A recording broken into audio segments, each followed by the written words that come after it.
अल्लाह तबारक व तआला ने इस कायनात को जब बनाया और इंसानों को तख्लीक फरमाया तो दुनिया का पहला इंसान हजरत आदम अला नबीना व अलैहि सलातो व सलाम को तख्लीक फरमाया।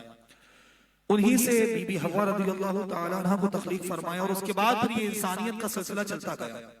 कुरान अज़ीम में अल्लाह ने इरशाद फरमाया कि या अय्युहन नासु तक़ू, ऐ लोगों डरो, रब्बकुमुल्लज़ी खलक़कुम मिन नफ्सिन वाहिदतिन व खलक़ मिनहा ज़ौजहा व बस्स मिनहुमा रिजालन कसीरन व निसाअ।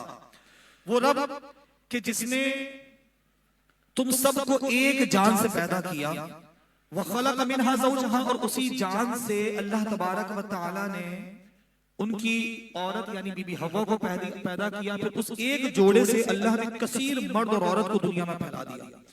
लेकिन जब इंसानों को फैलाया गया तो यकीनी सी बात है कि अक्ल खिरत रखने वाले कौम, सोचो विचार रखने वाले लोग, इनकी तालीम, इनकी तरबियत, इनकी जिंदगी के उसूल, ज़वाबित, कवायद, इन तमाम कवानीन को मुरत्तब करने के लिए, इन तमाम चीजों के लिए अल्लाह तबारक व तआला ने वो उसूल भी हमें अता फरमाए।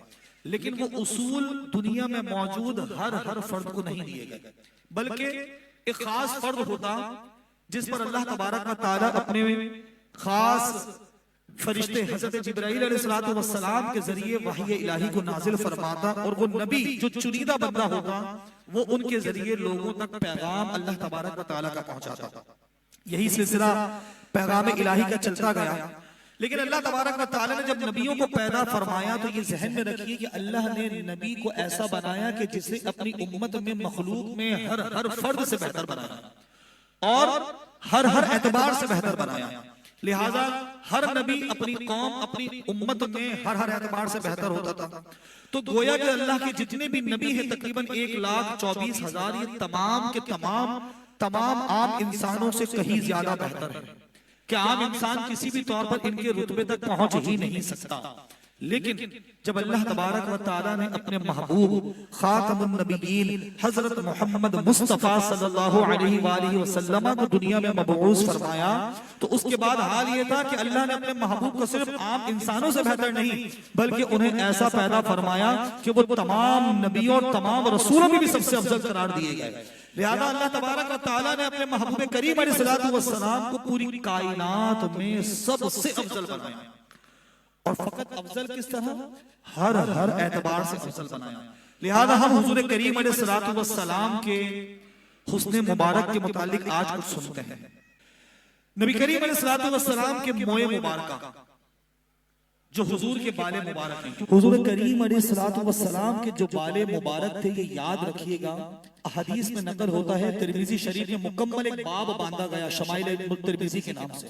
उसमें अहदीस मिलती है कि हुजूर सल्लल्लाहु अलैहि वसल्लम के जो बाले मुबारक थे वो बिल्कुल सीधे नहीं थे, बिल्कुल सीधे नहीं थे और बहुत घुघरियाले भी नहीं थे, बल्कि दरमियाने थे, यानी कि थोड़ी सी पेचीदगी लिए हुए थे, थोड़े से खम थे। हुजूर करीम अलैहि सल्लल्लाहु अलैहि वसल्लम बाले मुबारक जो अपने जुल्फे मुबारक हैं वो पीछे से ही कटवाया करते थे। अगर खुद बखुद बीच की मांग निकल आया करती तो ठीक है, लेकिन खुद उसे मांग को नहीं निकाला करते थे। और हुजूर करीम अलैहिस्सलातु वस्सलाम के बाले मुबारक जो मोए मुबारक शरीर हैं वो कभी आधे कानों तक, कभी कानों की पूरी कानों को घेर लिया करते, कभी हुजूर के शानों को बाले मुबारक चूमा करते थे। तो हुजूर करीम अलैहिस्सलाम के बाले मुबारक इतने प्यारे लगा करते थे, अल्लाह अकबर, कालियां जुल्फा वाला दुखी दिला दा सहारा, कसम खुदा दी मैनू सब नालों प्यारा।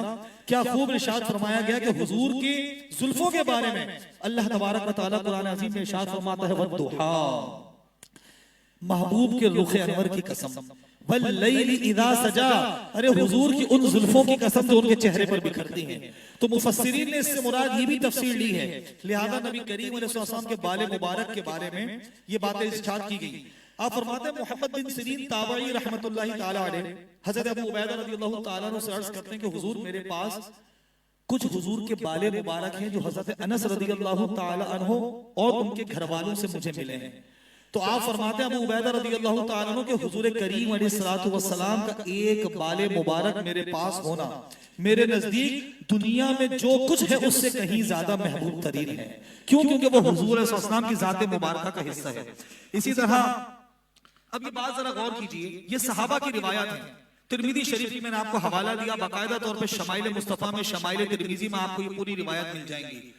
जरा सोचिए एक वक्त आता है हजरत अनस रज़ी अल्लाह ताला अन्हु इरशाद फरमाते हैं कि हज्जाम जो है वो हुजूर के बाल बना रहा था, और सहाबा का तरीका यह था कि सहाबा इर्द गिर्द पूरा हल्का डाले खड़े थे, और सहाबा फरमाते हैं कि हमारी ख्वाहिश और हमारी कोशिश थी कि हुजूर का कोई भी बाले मुबारक अगर नीचे तशरीफ लाए तो वो किसी सहाबी के हाथ में गिरे। अब जरा सोचिए कि हुजूर बाले मुबारक बनवाए तो सहाबा नीचे हाथ रख ले, हुजूर करीम अलैहिस्सलातु वस्सलाम वुजू फरमाए तो सहाबा नीचे हाथ रख के उसे चेहरों पर मल लें, उस पानी को पी लें।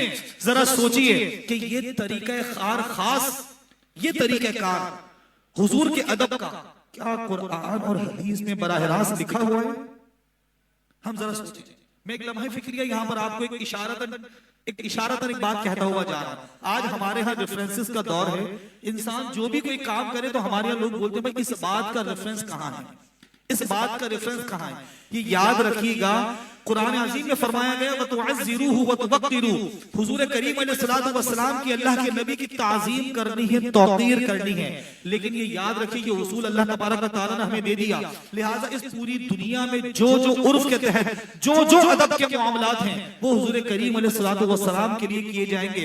अदब का हर अंदाज जुज़वी तौर पे किताबों में नहीं लिखा होता, हाँ कुल्ली तौर पर यह बात बता दी जाती है कि जो अंदाज अदब का होगा वो नबी की बारगाह में पेश किया जाएगा। हुजूर का हाथों को फैलाकर और हुजूर करीम अलैहिस्सलाम के वुजू का पानी लेकर पी लेना, ये बज़ाहिर कहाँ लिखा नजर आता है कुरान अज़ीम में हुक्म, लेकिन सहाबा ये काम कर रहे हैं और मेरे आका उन्हें मना भी नहीं फरमा रहे। अहले इल्म ये बात जानते हैं कि सुन्नत रसूल की 3 किस्में होती हैं।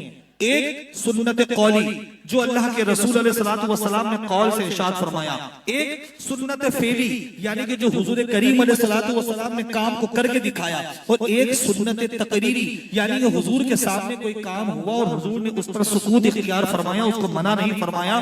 ये तमाम के तमाम काम सुन्नतों की किस्में और तमाम के तमाम शरीयत मुतहरा में बाकायदा तौर पर दलील के तौर पर इस्तेमाल होते हैं। हज़रत उस्मान बिन अब्दुल्ला रज़ियल्लाहु ताला अन्हु इरशाद फरमाते हैं कि मेरी ज़ौजा ने मुझे एक पानी का प्याला दिया, पानी का प्याला, और पानी का प्याला देके कहा कि इसे हजरत उम्मे सलमा के पास ले जाइए। कहते क्यों? क्योंकि उनकी आदत थी कि जब कभी भी किसी को नजर लग जाती या घर में कोई बीमार हो जाता तो वो मुझे पानी के प्याले को देकर उम्मे सलमा रज़ियल्लाहु ताला अन्हा के पास भेजती।